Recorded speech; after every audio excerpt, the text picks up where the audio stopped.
Late April 1941. Bletchley Park, Buckinghamshire, England. The fluorescent bulbs hummed overhead in Hut 8, casting their sterile glow across tables littered with intercepts, worksheets, and half-empty teacups gone cold hours ago.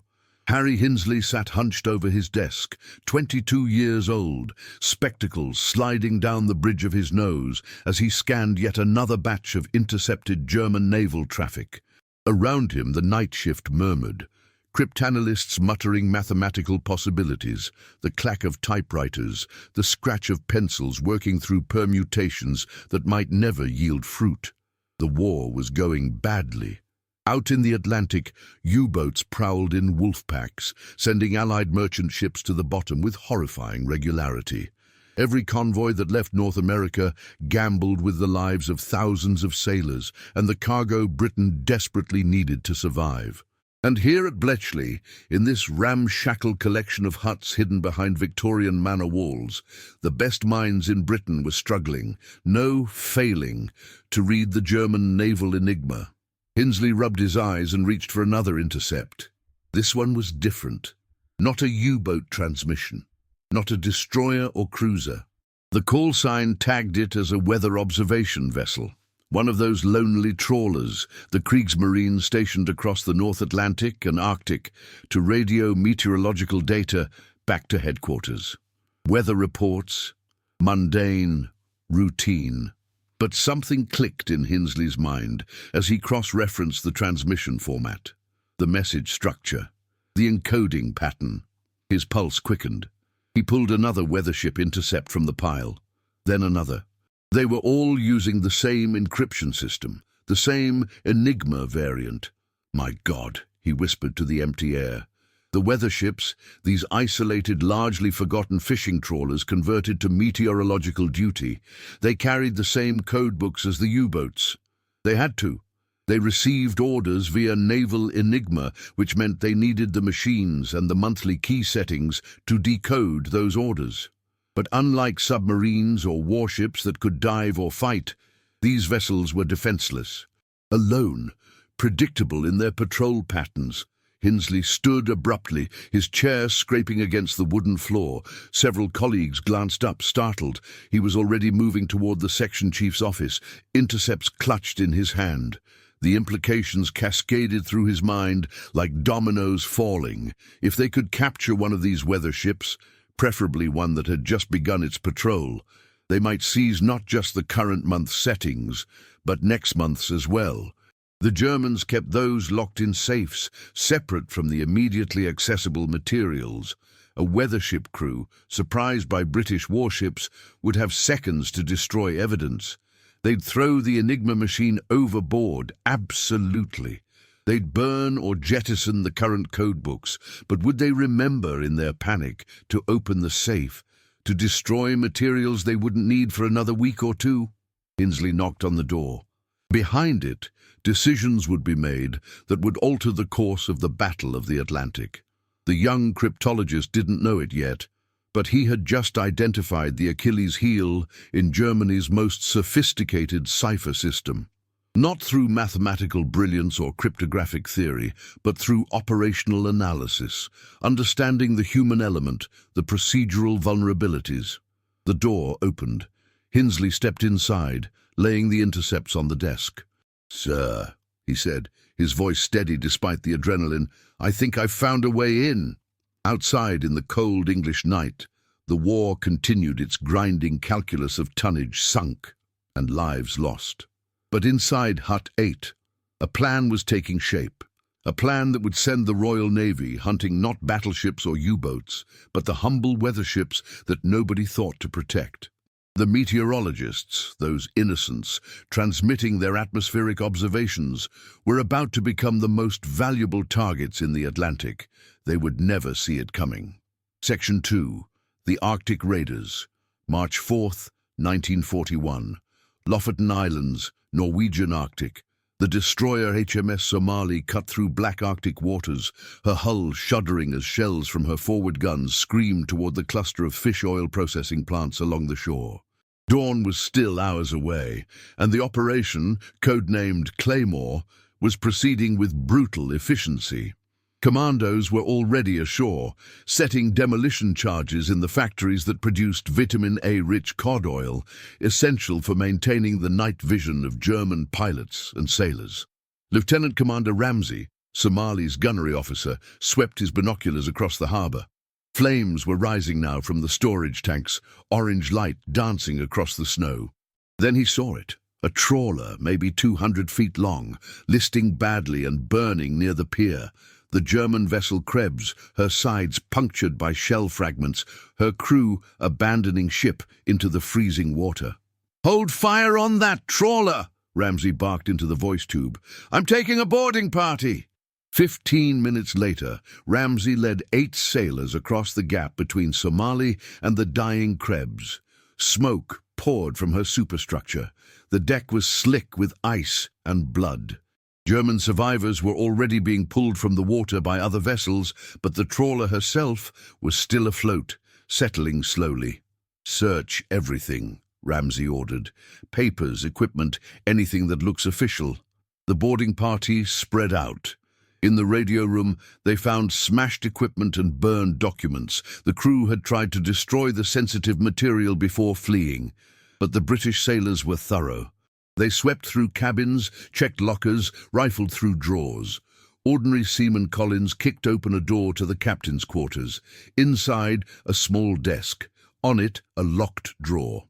Collins called for the lieutenant. Ramsey examined the drawer, tried the handle, locked tight. He'd seen enough spy films to know what to do next. He drew his service pistol, turned his face away to protect his eyes, and fired a single round at the lock mechanism. The drawer splintered open.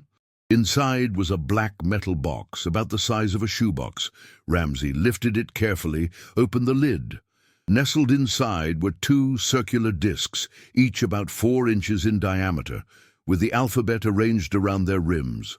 Electrical contacts gleamed in the firelight. Indentations suggested they rotated on an axle. Ramsey had no idea what he was looking at, but he knew enough to recognize that something kept in a locked drawer on a German military vessel, something the crew hadn't had time to destroy, might be valuable. He tucked the box under his arm. "Keep searching. 5 more minutes. Then we evacuate." They found more. Sheafs of papers with dense columns of letters, some printed on pink paper in ink that began to run when touched by wet gloves. The sailors gathered everything into canvas bags. Behind them, Krebs groaned as water flooded her lower decks. Time to go. Back aboard Somali, as the task force withdrew from the Lofoten's with 228 German prisoners and 18,000 tons of fish oil processing capacity destroyed, Ramsey delivered his haul to the signals officer. The black box and the papers made their way to Scapa Flow, then by courier to London, then finally to Bletchley Park.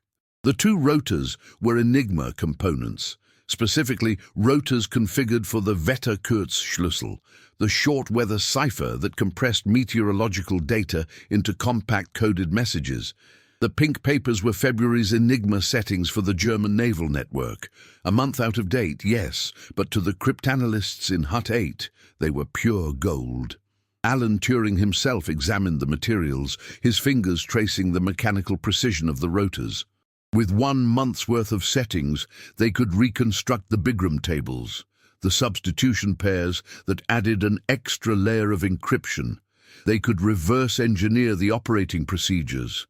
Most importantly, they could prove that the system was breakable.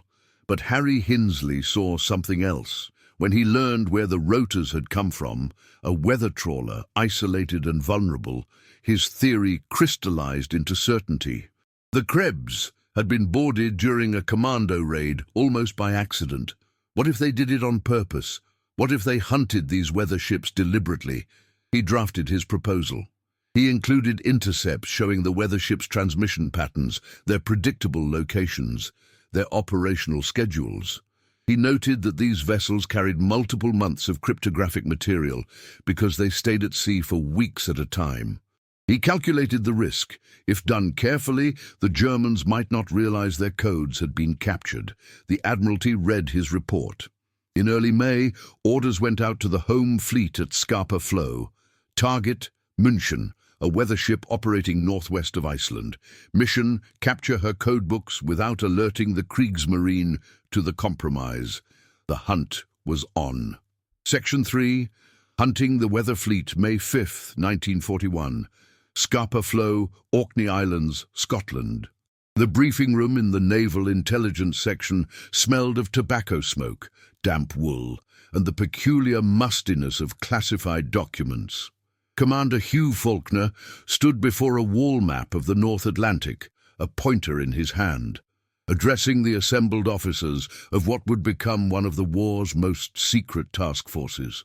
"Gentlemen," Faulkner began, his voice clipped and precise, "you are about to hunt a fishing boat." A few officers exchanged glances.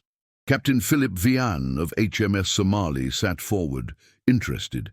He'd been here before at the Lofoten's when they'd stumbled onto the Krebs. But this time was different. This was deliberate. Faulkner tapped the map. Intelligence indicates that the German weather ship München departed Trondheim on May 1st. She's been assigned to patrol sector AB42, here approximately 600 miles northwest of Iceland. Her mission: transmit weather observations twice daily for 4 weeks. He paused, letting that sink in. 4 weeks, which means she's carrying Enigma settings for May and June. Gentlemen, those June settings are what we're after. On the table lay photographs of München, a converted fishing trawler, maybe 160 feet long, single smokestack trawling derrick aft, crew of about 20, armed with a single light machine gun. Against the force being assembled, 3 cruisers and 4 destroyers, including the recently modernized Edinburgh-class heavy cruisers, she wouldn't stand a chance. The challenge, Faulkner continued, is that she must not know why she's being captured. The operation must appear routine, a simple seizure of an enemy vessel that happened to be in the wrong place. If the Germans suspect we're after their cipher materials, they'll change the entire system immediately, and 6 months of cryptographic work becomes worthless. Lieutenant Commander Warmington of HMS Edinburgh raised his hand. "What about the crew, sir? If we open fire, they'll have time to destroy the materials." "Precisely," Faulkner agreed, "which is why you will not open fire to kill. You will open fire to terrify. Shells straddling the target, close enough to drench her deck in seawater, far enough to leave her structurally intact. The crew must be convinced they're about to die, convinced their only option is immediate abandonment of ship. They'll throw the Enigma machine overboard. We expect that. They'll destroy the current month's settings. We expect that too. But the June materials locked in the captain's safe, materials they won't need for 3 more weeks." He smiled coldly. "Those they might forget." The officers nodded slowly, understanding the psychology. Panic was the weapon here, not high explosive. Vian leaned back. "What if they scuttle her? If she goes down before we can board?" "Then we've lost nothing but fuel and time," Faulkner replied. "But intelligence believes they won't. Weather ships are valuable, converted commercial trawlers expensive to replace. Their crews are trained merchant sailors, not combat veterans. When they see 4 British destroyers bearing down at 32 knots with guns trained, they'll run, and when running fails, they'll surrender." The plan had an elegant simplicity. 7 warships would sweep northwest from Scapa Flow in a loose search pattern. München transmitted twice daily at 0800 and 1600 hours, which gave the British high-frequency direction-finding stations, the Huff-Duff network, a precise bearing. The intercept stations at Scarborough and Cupar had already triangulated her position to within 20 square miles. "You depart in 4 hours, Faulkner concluded. "Gentlemen, this mission is designated Operation EB. Its details are classified most secret ultra. You will not discuss it with your crews beyond what they need to know for seamanship. As far as your sailors are concerned, you're hunting a weather ship because weather intelligence is valuable, which, incidentally, is also true." He gathered his papers. Questions? There were none. The officers filed out into the grey Scottish afternoon, heading for the piers where their ships waited, boilers already building steam. By evening, the task force was at sea, pushing northwest into the Denmark Strait, into the dark waters between Iceland and Greenland, where the München transmitted her observations of wind speed, barometric pressure, and wave height.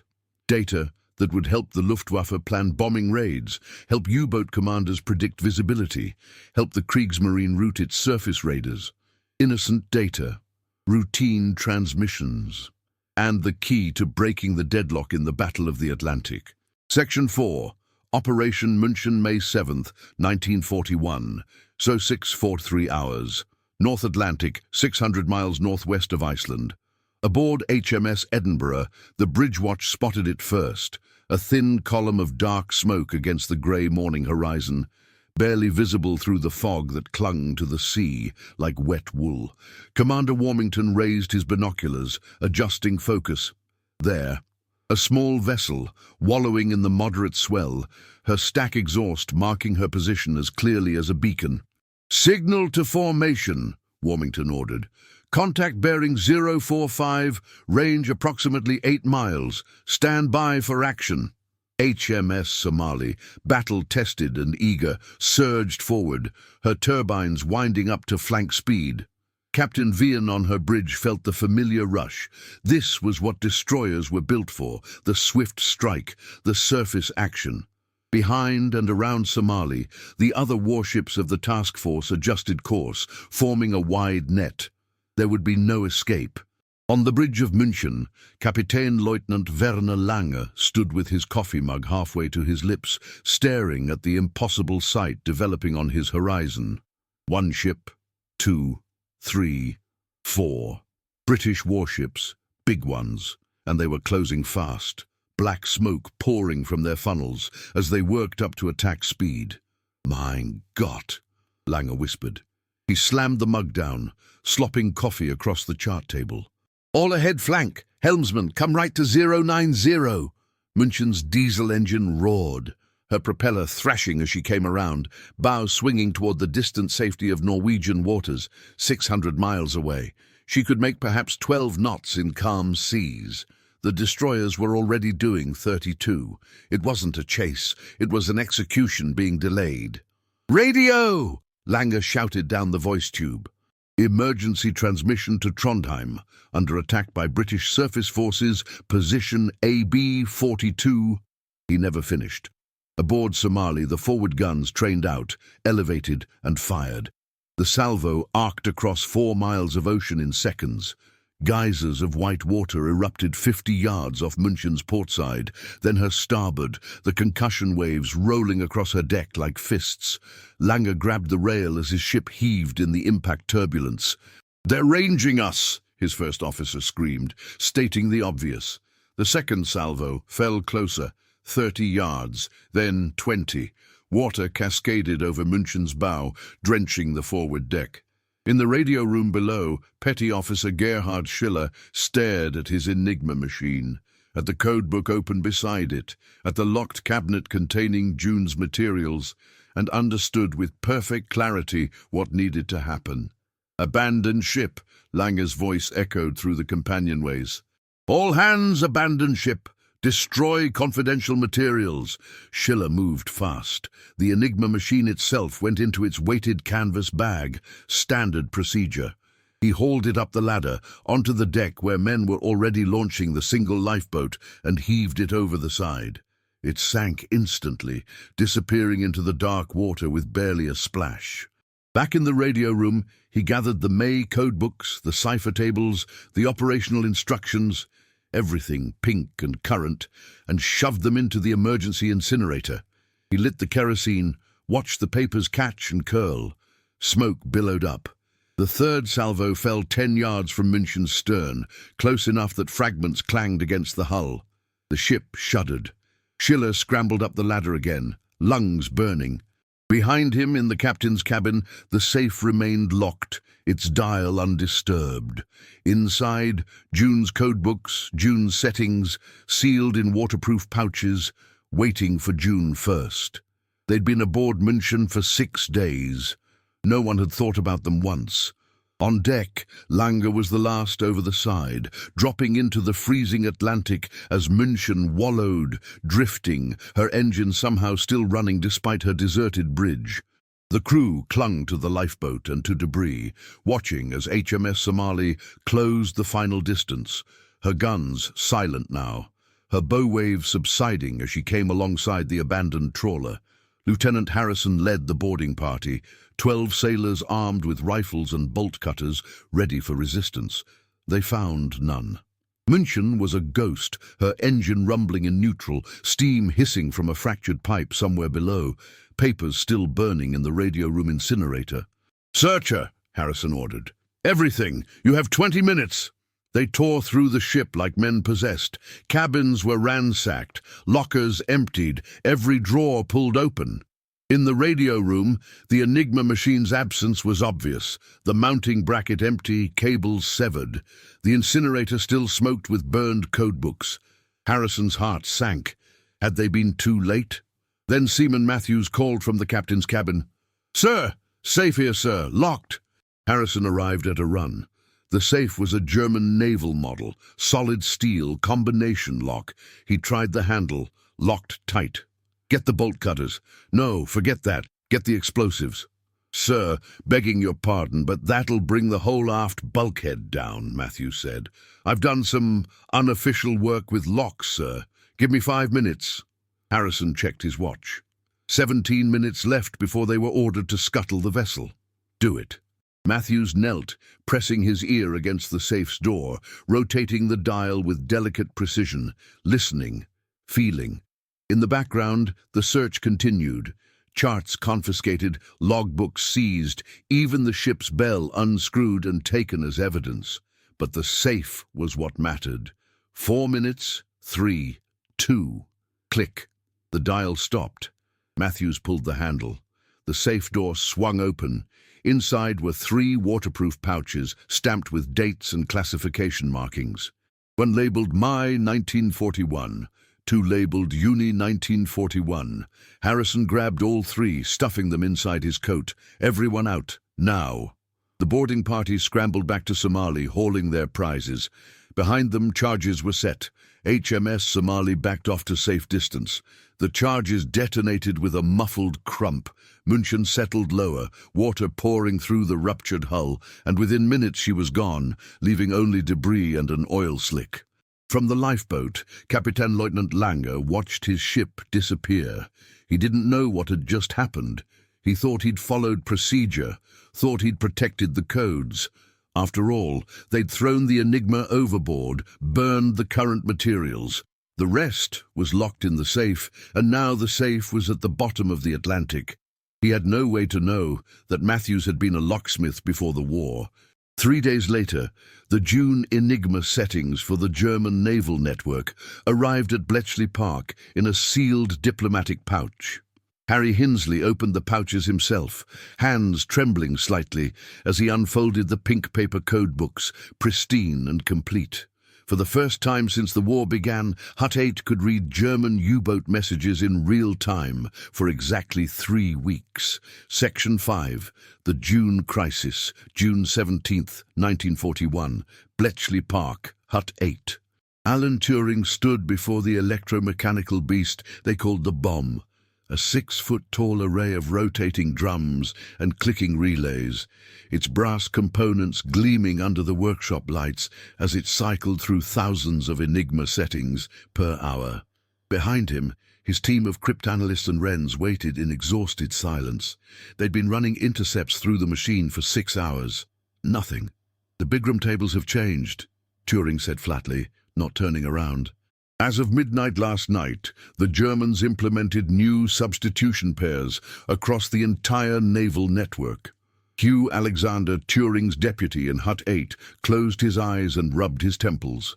They'd had 16 glorious days of clear access to German naval communications, 16 days of reading U-boat positions and convoy targeting orders, 16 days that had allowed the Admiralty to reroute Atlantic convoys away from waiting wolf packs. Ship sinkings had dropped by 40%. But now, how long to reconstruct the new tables? Alexander asked, already knowing the answer wouldn't be good. Without captures. 6 weeks minimum, possibly 8, Turing replied. We need at least a month's worth of intercepts, properly analyzed, cross-referenced with known patterns. We don't have 6 weeks, interrupted Commander Travis, who just entered the hut. His face was grim. First Sea Lord's office called. Convoy HX-133 was hit hard last night. 4 ships down. The U-boats are operating with impunity again because we can't tell the Admiralty where they are. The room fell silent except for the bomb's mechanical clicking, which now sounded almost mocking, a machine searching for answers in an infinite space.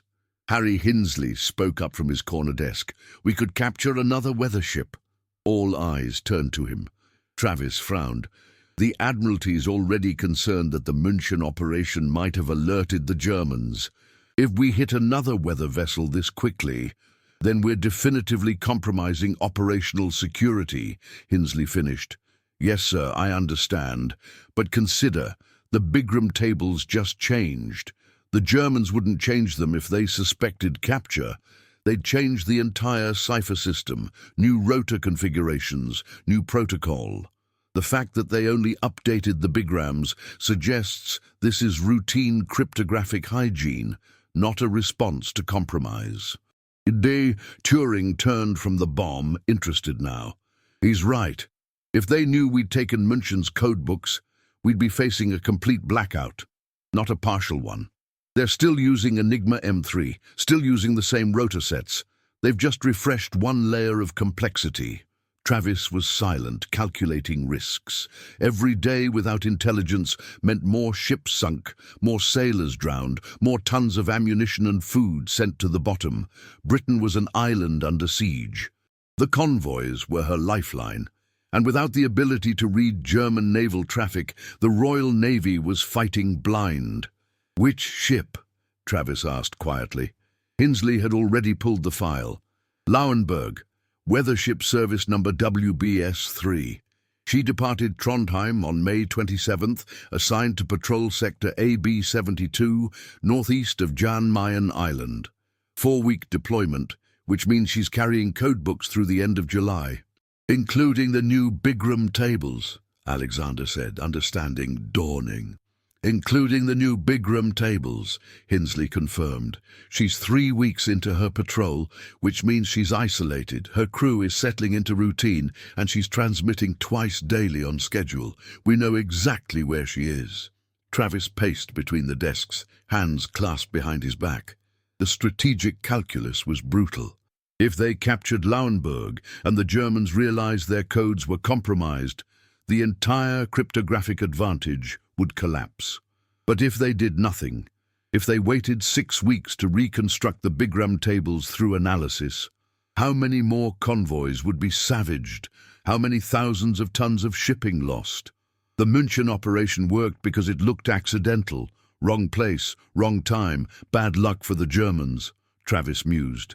If we take another weather ship barely a month later, it'll look like we're specifically targeting them. Because we are, Turing said bluntly. Hinsley leaned forward. Not if we make it look like something else. What if Lauenburg isn't captured during a specific anti-weather ship operation? What if she's captured during, say, a routine anti-submarine patrol or a reconnaissance mission towards Spitsbergen? The Royal Navy has legitimate operational reasons to be in those waters. If we happen to encounter a weather ship, if we happen to seize her as a target of opportunity, Travis stopped pacing. The Germans would see it as opportunistic, not systematic. Exactly. The calculation hung in the air. Travis looked at each of them in turn. Turing, Alexander, Hinsley. The minds that were winning this war, one decrypted message at a time. I'll recommend it to the Admiralty, he said finally. But understand, if this goes wrong, if the Germans change their entire cipher system, we could be locked out for months, maybe for the rest of the war. Hinsley nodded slowly. Understood, sir. But if we don't take the risk, we're losing the war in slow motion anyway. Travis left to make the call. In Hut 8, The analysts returned to their work, manually sifting through intercepts, trying to squeeze intelligence from the fragments they still understood. The bomb clicked on, searching for patterns that were no longer there, and in Scapa Flow, 500 miles north, the Admiralty's orders would arrive within hours. HMS Nigeria, HMS Tartar, HMS Jupiter, HMS Bedouin, prepare for immediate deployment. Mission: reconnaissance toward Jan Mayen Island. Secondary objective: classified, most secret. Ultra: if encountered, capture and destroy German weather ship Lauenburg. Capture the ship. Seize the codes. Sink the evidence. And pray the Germans never put the pieces together. Section 6. The Calculated Risk, June 28, 1941. 1853 hours. 300 miles northeast of Jan Mayen Island. The fog was lifting. Aboard HMS Tartar, Lieutenant Commander St. John Cronin scanned the horizon through binoculars, the destroyer's bow cutting through the moderate swell as the task force made their sweep northeast. They'd been at sea for 3 days. Nigeria, the light cruiser serving as flagship with 3 destroyers as escorts, ostensibly on reconnaissance, charting German movements near the Arctic ice pack. But Cronin knew the real mission. Every officer above Lieutenant Commander knew. They were hunting. "Sir, bearing 320, range maybe 6 miles. There's something behind that iceberg." The lookout's voice cracked with excitement. Cronin swung his glasses to port. There, half hidden by a carving iceberg, a thin plume of dark smoke. A ship, small, single stack. On Nigeria's bridge, Captain Edward Hall received Tartar's signal and felt his pulse quicken. 6 miles. Inside visual range, which meant they'd been spotted too, or would be within minutes. No time for elaborate tactics. All ships, action stations, formation will advance at flank speed. Target is to be identified and, if enemy, engaged. The task force leaped forward. Turbines screamed. Boilers strained. 28 knots, 30-32. The surface battle alarm rang through every ship, men running to their stations, gun crews loading shells, damage control teams sealing hatches. Aboard Lauenburg, Captain Lieutenant Wilhelm Bartels was in the chart room when his radio man burst in, white-faced. "Captain, British warships, multiple contacts, closing from the southwest." Bartels was on the bridge in seconds. He didn't need binoculars to see them now. 4 grey shapes converging, bone-white bow waves marking their speed. His stomach dropped. He'd heard about München. The whole weather fleet had heard. Captured, stripped, sunk. But that was an aberration. Bad luck. A fluke. This was starting to look like something else. "Emergency transmission," Bartels ordered, his voice remarkably steady. "All stations under attack by British surface forces. Position AB-72. The transmission went out in clear, no time for encryption. Then Bartels grabbed the engine room telegraph and slammed it to full ahead. Lauenburg was a trawler, not a warship. She had a 50-horsepower diesel that could push her to maybe 11 knots in calm water. Against destroyers doing 32, she might as well have been anchored. Cronin, watching from Tartar's bridge, saw the trawler's wake begin to foam as she attempted to run. He almost felt sorry for them. Almost. "Forward guns, load he, set for airburst," he ordered. "We want her scared, not sunk. Fire when ready."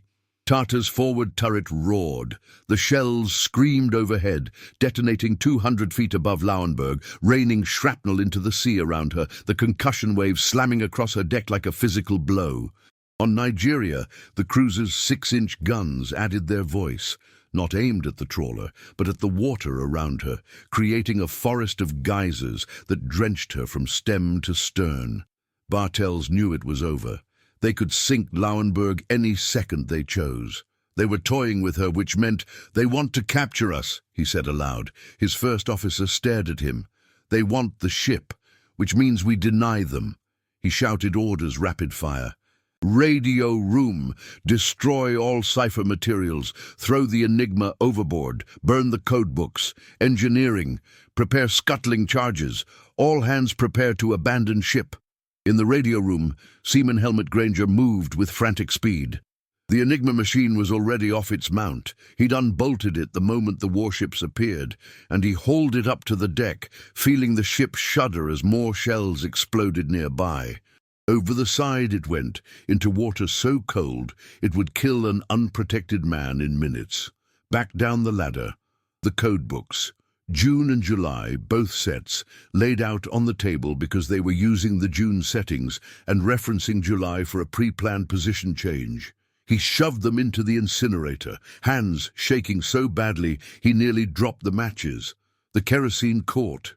Papers curled and blackened. What else?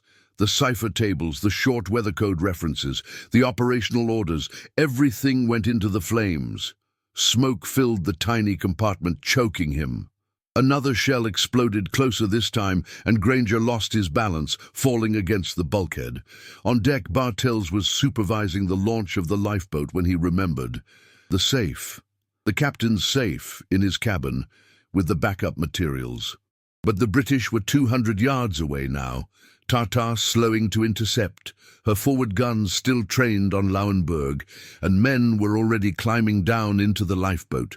Bartels looked at his cabin door, looked at the approaching destroyer, calculated the seconds remaining. There weren't enough. "Abandon ship," he roared. "Everyone off, now!" The crew went over the side. Bartels was last, dropping into the freezing Atlantic as scuttling charges detonated deep in Lauenburg's hull, but not with enough explosive to sink her quickly, just to ensure she'd eventually go down. The trawler listed, taking water, but stayed stubbornly afloat, which was exactly what the British needed. HMS Tartar came alongside.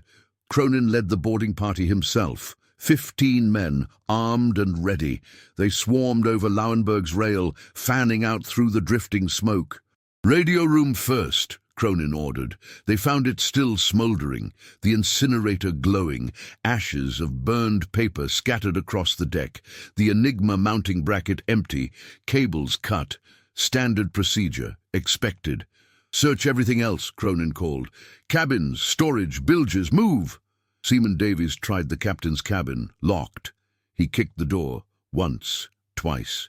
The lock splintered, and the door crashed open. Inside, desk, bunk, locker, and a small safe, door ajar. Davies's heart leapt. Ajar. Had they opened it to destroy the contents? He pulled the safe door fully open, peered inside. 3 waterproof pouches, 2 marked July 1941, 1 unmarked. But when Davies opened it, he found not codebooks, but personal papers, letters, photographs, the captain's private correspondence. The July codebooks were intact. "Sir, Commander, in here!" Cronin arrived at a run, saw the pouches, grabbed them. "Everyone out. Scuttling charges in 5 minutes. Leave nothing salvageable." The boarding party evacuated. Additional charges were placed, this time enough to finish the job. From a safe distance, Tartar's guns opened fire, putting shells into Lauenburg's waterline. She rolled, capsized, and sank within 2 minutes, taking all evidence with her. From the lifeboat, Bartels watched his ship die and felt the crushing weight of failure. They'd followed procedure. They'd destroyed the materials. Hadn't they? He had no way to know that in his panic, in those final seconds, he'd grabbed the wrong key from his keyring when he'd opened the safe. Opened it not to extract and destroy the codebooks, but to retrieve his personal papers, the letters from his wife that he couldn't bear to lose. He'd left the safe unlocked, open. HMS Nigeria set course for Scapa Flow at flank speed. In Tartar's wardroom, secured in the captain's personal safe, the July Enigma settings waited to be delivered to Bletchley Park. Harry Hinsley's calculated risk had paid off. The Germans still didn't know. Section 7. Gedania. The supply ship prize, June 4th, 1941. 14:30 hours. Central Atlantic. 27 degrees Laos, 44 degrees Nil. HMS Marsdale was not a warship in the traditional sense. She was an ocean-boarding vessel, a converted merchant ship pressed into service to intercept blockade runners trying to supply German surface raiders and U-boats. Her crew was a mix of Navy regulars and merchant marine veterans, men accustomed to long patrols in empty waters, which made Lieutenant Peter Connolly's discovery all the more surprising. "Sir, smoke on the horizon bearing 180, the lookout called down. "Single ship, looks like a freighter."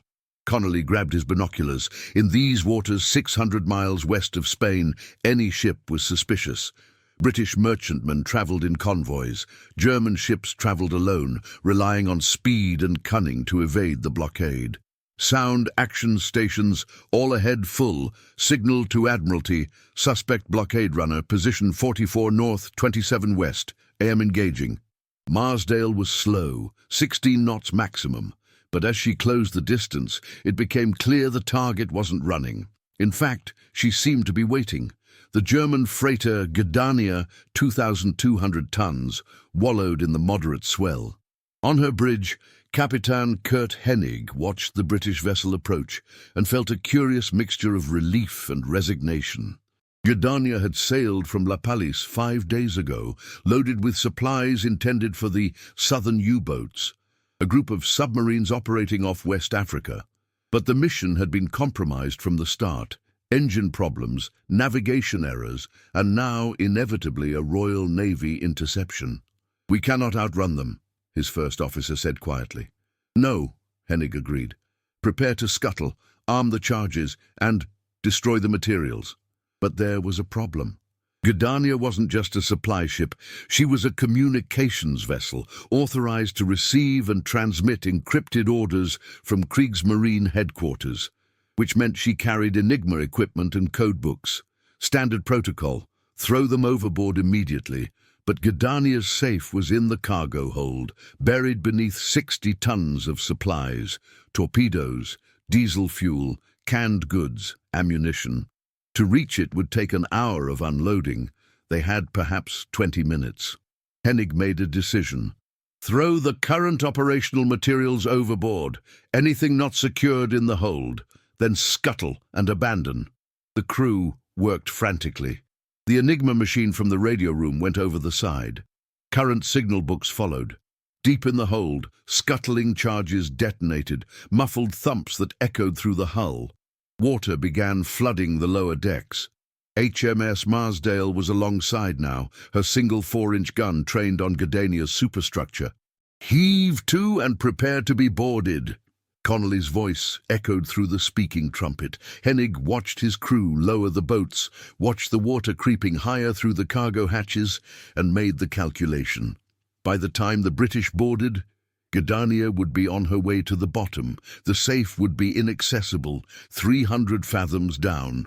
The crew abandoned ship. Hennig was last off, watching from the lifeboat as the British boarding party swarmed aboard his dying vessel. But Gedania had been built tough.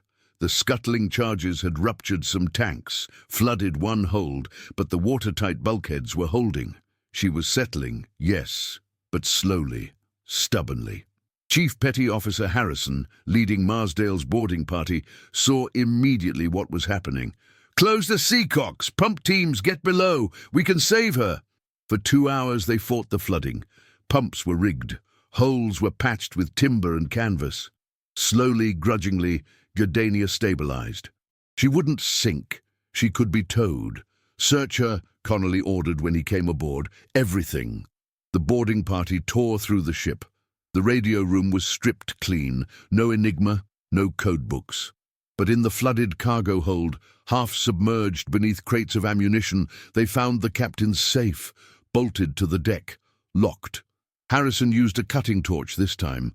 The safe's door glowed red, then orange, then gave way with a metallic screech. Inside, waterlogged but intact, pouches of cryptographic material, including some cipher tables that had survived the flooding. Not complete, not as valuable as the weathership captures, but something. A prize crew from Marsdale took control of Gedania, patched her enough for the open ocean, and nursed her back to Greenock, Scotland, arriving June 12th. The captured materials went to Bletchley Park, where they provided additional confirmation of the cryptographic procedures the Germans were using, cross-referencing data from München and soon-to-be Lauenburg. 3 captures in 5 weeks, a weather ship, a supply ship, another weather ship, each yielding pieces of the Enigma puzzle. And in Berlin, in the Kriegsmarine's Communications Security Office, a young officer named Lieutenant Klaus Richter was beginning to notice a pattern. He drafted a memo expressing concern that the recent loss of München, Gedania and now Lauenburg might represent a systematic British operation targeting cipher-equipped vessels. The memo was filed, reviewed and ultimately dismissed. The losses were unfortunate but explainable. München caught in the wrong place at the wrong time. Gedania compromised by engine failure. Lauenburg surprised during a routine British patrol. Naval Enigma remained secure. The codebooks could be changed on schedule, but the system itself was uncompromised. This assessment was wrong, and every day it remained wrong. More Allied ships reached port safely. Section 8. Inside Hut, 8 July 1st, 1941. 0200 hours. Bletchley Park, Hut 8.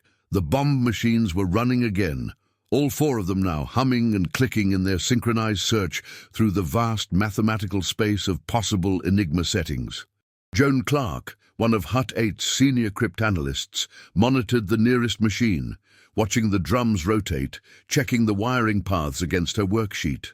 Behind her, Alan Turing stood at a blackboard covered in equations, chalk dust on his hands and sleeves, explaining the day's breakthrough to the night shift, which gives us the probable Bigram pair for QZ. And from there we can reconstruct the entire table. The Lauenburg materials provided the Rosetta Stone we needed.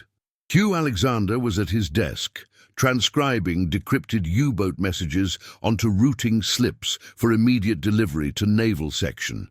Each slip represented a submarine's position, course and orders, intelligence that would be in the Admiralty's hands within the hour, translated into convoy routing changes that would save ships and lives. Harry Hinsley, exhausted but triumphant, sat in his corner surrounded by the captured materials from 3 months of operations. München's June codes. Lauenburg's July codes. Partial materials from Gedania, and something even more valuable, the operational documents that explain German naval cipher procedures, the daily routines, the fail-safes, the human elements that no amount of pure mathematics could penetrate. "We're reading them in real time now," Alexander said, almost wonderingly. "This intercept from you." "We're reading them in real time now," Alexander said, almost wonderingly. "This intercept from U-201. She's reporting position and heading to Wolfpack headquarters. The Admiralty will have this in 30 minutes. The transformation was extraordinary. Before the weather ship captures, Hut 8 had been working in darkness, attempting to reconstruct Enigma settings through pure cryptanalysis, a process that took weeks and often failed entirely. Now, with captured codebooks providing the foundational keys, the bombs could process intercepts in hours, sometimes minutes. Joan Clark cross-referenced another decryption against the Lauenburg materials, verifying the Bigram substitutions. "The July settings are holding consistent," she reported. "No changes detected in rotor order or reflector configuration," which meant the Germans still didn't know. 3 months after München, 6 weeks after Lauenburg, and they were still using the same cipher system. If they'd suspected the codebooks were compromised, they would have implemented emergency protocol changes, new rotor wirings, different reflector pairs, altered message procedures. Their continued use of the existing system was proof of operational security success. Turing approached Hinsley's desk, a rare smile on his face. "Your weather ship theory," he said quietly. "It's changed everything. We're saving convoys." Hinsley looked up from his intercept analysis. "How many ships?" "The Admiralty estimates we've prevented 40 to 50 sinkings in June alone by rerouting convoys away from known U-boat positions. That's perhaps 200,000 tons of cargo, several thousand lives." The numbers were abstract, but Hinsley understood their weight. Every merchant vessel that reached Liverpool or Glasgow carried food, fuel, ammunition, the supplies Britain needed to continue fighting. Every sailor who survived would return to sea, would crew another convoy, would contribute to the slow, grinding victory that was starting to seem possible. The Germans will eventually realize, Hinsley said, when convoy evasion patterns become statistically impossible to explain as coincidence. Then we'll have months of advantage, Turing replied. Maybe a year, and by then, he gestured to the bommies humming in their corner. By then, perhaps we'll be able to break the systems without captures. Mathematical solutions instead of operational ones. It was the cryptanalyst's dream, pure theory overcoming practical reality. But for now, in summer 1941, they relied on the captured materials, the weathership codes, the desperate gambles that had paid off. Outside Hut 8, dawn was breaking over Bletchley Park. The morning shift would arrive soon. More cryptanalysts, more wrens to operate the bombs, more translators to convert German military jargon into actionable intelligence. The war machine of information grinding forward. And in the Atlantic, convoys were being rerouted based on decrypted U-boat positions. Ships that would have burned were steaming safely past submerged threats they never knew existed. The silent victory, they would call it later, the triumph that could never be celebrated, never acknowledged, because acknowledging it would destroy its source. Section 9. The Silent Victory, August 1941, North Atlantic, convoy HX-145. Aboard the merchant freighter SS Empire Stalwart, Captain Robert Morrison stood on his bridge wing at 0400 hours, watching the dark shapes of 42 other merchantmen maintaining station in the convoy formation. They were 6 days out from Halifax, bound for Liverpool with tanks, aircraft parts and Canadian wheat. Morrison had made this run 11 times. Twice he'd been torpedoed, once picked up by escorts after 3 hours in the water, once making port in a ship held together by damage control parties and prayer. The Atlantic was a killing ground, and every voyage was a gamble with death. "Captain, signal from Commodore," his radio officer reported. "Emergency course change to 045 degrees, increase speed to 9 knots. Morrison frowned. They were on schedule. Weather was moderate. No reason for a deviation. "Acknowledged. Helm, come right to 045. The convoy wheeled ponderously. 43 ships turning in coordinated motion, their escort destroyers racing ahead to sweep the new course. Morrison watched them go, wondering what intelligence had prompted the change. U-boat sighting? Radio intercept? He'd never know. What he couldn't see 300 miles to the east in Whitehall was the Operational Intelligence Center staff reviewing the latest Bletchley Park decrypts. U-boat headquarters had transmitted new patrol positions to Wolfpack Steinbrink, ordering them to form a picket line directly across HX-145's projected route. The decrypt had reached the Admiralty within 2 hours of transmission. The course change would take the convoy 60 miles north of the ambush line. By dawn, HX-145 was clear. The U-boats waited in position for 36 hours, then, lacking contact, dispersed to new patrol areas. They never knew the convoy had passed nearby. Morrison never knew he'd been saved. This scene repeated itself throughout summer and fall 1941. Convoys rerouted based on decrypted intelligence. U-boats vectored to intercept points that merchant vessels had already passed. The statistics told the story. Merchant ship losses dropped from 400,000 tons per month in April to 120,000 tons by September. Admiral Karl Dönitz, commanding Germany's U-boat fleet, studied the reports with growing frustration. His submarines were in position. The tactics were sound. But convoy after convoy evaded contact through what seemed like impossible luck. Either British radar had become extraordinarily effective, which his intelligence officers said was impossible, or the convoy routing officers were psychic. The possibility that Enigma was compromised never seriously entered German consideration. The mathematical complexity of the cipher was too great, the procedural security too thorough. Yes, they'd lost weather ships, but the crews had followed protocol, destroyed the materials, thrown the machines overboard. What they couldn't know, was that protocol failures in moments of panic had cost them everything. Safes left unlocked, future codebooks forgotten in the rush to abandon ship, small human errors that became strategic catastrophes. In November 1941, the United States entered the war. American cryptanalysts joined the effort, sharing intelligence and building their own bombs. The decryption capacity expanded, more intercepts, faster processing, better intelligence. By year's end, the Battle of the Atlantic was turning. Not one, that would take 3 more years, but turning. The convoy system, aided by ultra-intelligence, was keeping Britain supplied. The U-boats were still dangerous, still sinking ships, but they were no longer winning, and none of it could be acknowledged. Convoy captains couldn't be told why their routes changed. Escort commanders couldn't know that their intercept courses were based on decrypted orders. Even within the Allied High Command, ultra-intelligence was so closely held that field commanders sometimes made decisions that looked inexplicable, acting on information they could never explain. The weather ships had given them this advantage: München, Lauenburg, Gedania, forgotten trawlers crewed by meteorologists who thought they were simply reporting atmospheric conditions.